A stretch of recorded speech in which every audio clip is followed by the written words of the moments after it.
რას დავბედით? იმაზე რაც ვაკეთებ და იმაზე მოკლედ დროში. შეიძლება მართლაც ევროპაც გავავოცო. Поздравляю весь личный состав. კარგი მანევრია ძალიან. დიაპოვნებაში გადაცემდა. ვაშა გადაცემის სახელით მოგესალმებათ თენგის გოგოტიშვილი. გვიყურეთ, მოგვიწონეთ და გამოგვიწერეთ ნებისმიერ პლატფორმაზე: YouTube-ზე, Facebook-ზე, Instagram-სა და TikTok-ზე.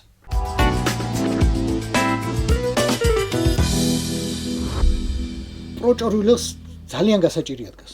მენტალური. ისეთი გასაჭირია დგას მენტალური, რომ არ ესმის რომ მენტალური გასაჭირია დგას. გაიგე პროჭორვილო? ვერ გაიგე. კარგია, ამ მენცარულად აგიხსნი.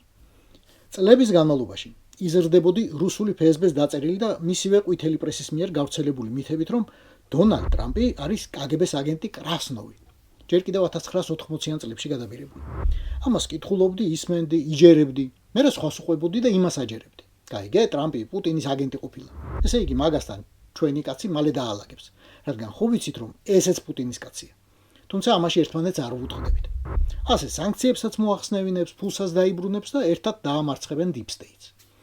გავიდა დრო, ფულის დაბრუნება და სანქციების სიიდან ამოღება არ გამოვიდა და იმავე მამამ და მარჩენალმა მეხი დაგატეხა თავს.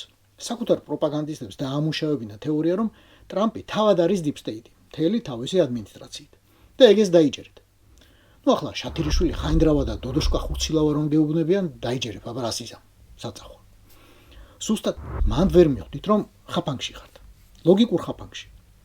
თუ იცით ლოგიკა რა არის.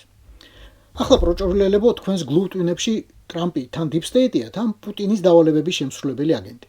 ესე იგი, deep state-ის სული და ხორცი პუტინი ყოფილა. ესე იგი, პუტინი გაკარგინებთ ეროვნულ იდენტობას. პუტინი გაგლეშთ კულტურულ ფესვებს. პუტინი მიგათხრებთ ევროკავშირსა და ნატოში. პუტინი გთხოვთ ინცესტის დაკანონებას. პუტინი გაჭმევთ გენმოდიფიცირებულ პროდუქტებს. პუტინი გაიძულებთ დაჩიპვას. პუტინი გივრცელებთ მომაკვდინებელ ვირუსებს და შემდეგ გიბიძგებთ ისეთივე მომაკვდინებელი ვაქცინაციისკენ. პუტინი გართმევთ მართლმადიდებლობას. პუტინი გრყვნით, პუტინი ზრდის თქვენ შვილებს კოსმოპოლიტებად. პუტინი გიწერთ პირადობის მოწვევებში 3-6-იანს. პუტინი გიჩეხავთ ტყეს. პუტინი ყიდის თქვენს მდინარეების კალაპოტებსა და გართმევთ დავით გარეჯს. პუტინი აფინანსებს ამ ქვეყნის მტერ NGO-ებს. პუტინი აწყობს სახელმწიფო გადატრიალებებს თქვენი ლეგიტიმური ხელისუფლების წინააღმდეგ. პუტინი ადნობს თქვენს მყინვარებს. პუტინი გითხრებთ საბანკო სესხების კაბალაში. და ბოლოს პუტინი ათხოვებს თქვენს მამაკაცებს, ხალხო. ხო, მაგ ყველაფერს პუტინი შვება. არა, ტრამპი შვება პუტინის დავალებით. ახლა პუტინის უახლოესი ძმაკაცი და მოკავშირე მადურო გაბაძრა.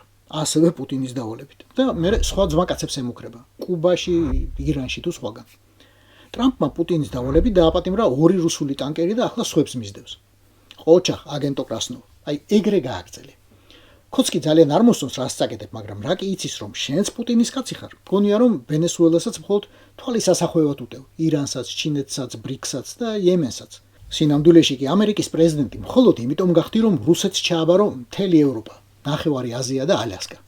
და მხოლოდ იმას ოცნებობ, რომ 100 წლის შემდეგ კრემლის კედელში პოვო სამუდამო განსასვენებელი.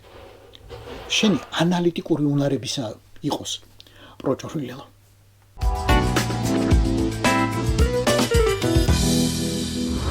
პროდუქტის ფასი ერთი პრობლემაა. მეორეა მისი წარმომავლობა. დიახ, წარმოებელი ქვეყანა. ბარკოდის საწყისი რიცხვი 46. ეს ორი ციფრი სერიოზული პრობლემაა, რადგან 46-ით აღენიშნება ყველაფერი, რასაც აწერია ზელანოვ რასიი.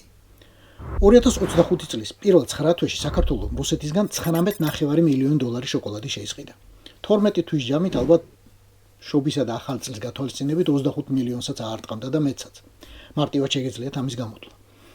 როდესაც რამდენიმე წლის წინ კალოშა ნომერი 9 გვიმტკიცებდა მეტროს ვაგონების შესყიდვის ხელშეკრულება რუსეთთან იმიტომ გავაფორმეთ, რომ თბილისის მეტრო საბჭოთა დროს არის აშენებული და სხვა აქ ვერ იმუშავებდო, გავატარეთ, კაი.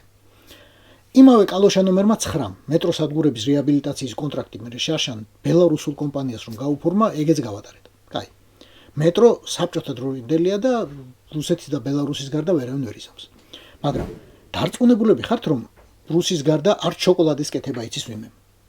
ან ბელგიელმა არ იცის, ან ნიდერლანდელმა, ან ფრანგმა, ან ავსტრიელმა, ან გერმანელმა არ იცის, ან ჩეხმა, ან თურქმა არ იცის, ბოლოს და ბოლოს თუ სახმელი თუ საზღვარია მნიშვნელოვანი.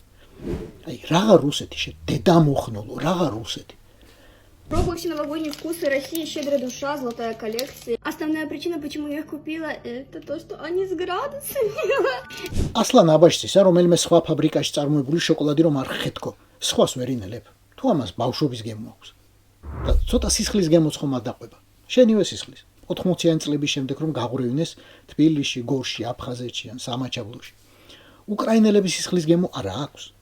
ჩეჩნებისა, სირიელების. მარტო შოკოლადის პრობლემა რომ იყოს, ასე სამარცხვინო და საგანგაშო არ იქნებოდა, მაგრამ რუსულმა პროდუქტმა წალეკა საქართველოს ბაზარი და წლიდან წლამდე მისი წილი სულ უფრო იზრდება. რუსული შოკოლადის შემსყიდველთა საერთო სია ასეთია. პირველ ადგილზე არის ყაზახეთი, შემდეგ ბელარუსი, უზბეკეთი, აზერბაიჯანი, სომხეთი, ყირგიზეთი. საქართველო ამათ შემდეგ საპატიო მე-7 ადგილზეა. მსოფლიოს 200 ქვეყანაში. ჩინეთსაც კი გავასწარეთ. აი ამხელა ჩინეთს, რომელიც მე-8 ადგილზეა. ამიტომ სულ ისეთი გამარჯვებები გეზეიმოს ბორია, როგორც შენმა რუსმა აიღო კიევის ამ დღეში და ისეთ კვილად დაგვიბერდი, როგორც მიშკანა სევერე. შენზე კარგად ხო? არავინ იცის, როგორი щедрая душа ეგ შენი რასია. Россия – щедрая душа.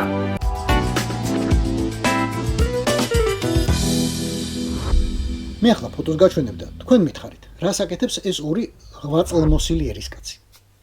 რაო? არა, ასორი. არა, არც ეგ. არა, შორს ხარ სიმართლისგან. კაი, რაკი, თქვენით ვერ ხვდებით, მე უნდა გითხრათ ისევ. ორი 8 წელმოსილი მამრი ქართველი ერის გამრავლებაზე ზრუნავს. ხო, გამრავლებაზე. ხელს რომ აწერენ მაგით. არა, ეხლა ეგ რამ გაფიქრებინათ. არა, ეს ის არ არის თქვენ რომ გონიათ. ესენი ხელს აწერენ, რომ ითანამშრომლებენ ამ უმნიშვნელოვანესი და უმტკივნეულესი პრობლემის გადასაჭრელად. ერთმანეთთან ითანამშრომლებენ. აი ეს მარცხენა გავიგე. მინისტრია თვითგამოცხადებული და სამსახურებრივად თითქოს ევალება ზრუნვა დემოგრაფიაზე. და ეს მარჯვენა რაღაცუაშია. ეგ ვის დაეკარგა დემოგრაფიისთვის ბრძოლის ველზე. არა, აკადემიკოსი რომა გავიგე, მაგრამ აკადემიკოსობ რაღაცუაშია. ან იმ მემორანდუმში რა წერია. ცადე ტექსტის მოპოვება, მაგრამ გასაიდუმლოებული ყოფილა. არის ძლევია.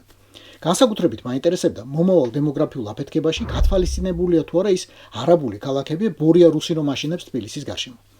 თითო კაცზე 4 ცოლი და სულ ცოტა 4 ბავშვი რომ ვიანგარიშოთ, სერიოზული მონაგარი იქნება. თითო ფაკულტეტი, თითო ქალაქსო.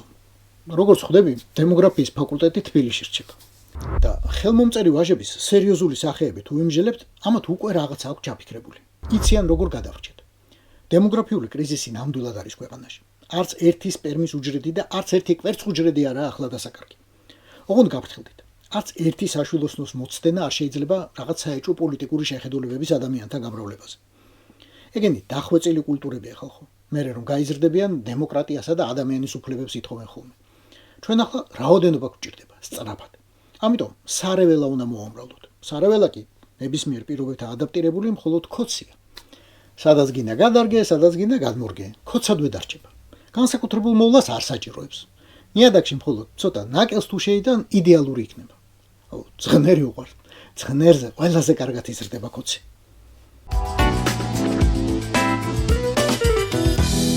ეს იყო ვაშე გადაცემა. თენგიზ გოგოტიშვილის პოდკასტი. გვიყურეთ, მოგვიწონეთ და გამოგვიწერეთ ყველა პლატფორმაზე. YouTube-ზე, Facebook-ზე, Instagram-სა და TikTok-ზე. რას დავიდით? იმაზე რაც ვაკეთებ და იმაზე მოკლედ დროში. შეიძლება მართლაც ევროპაც გავავოცოთ. Поздравляю весь личный состав. კარგი მანევრია ძალიან. Я помню ваши გადაცემა და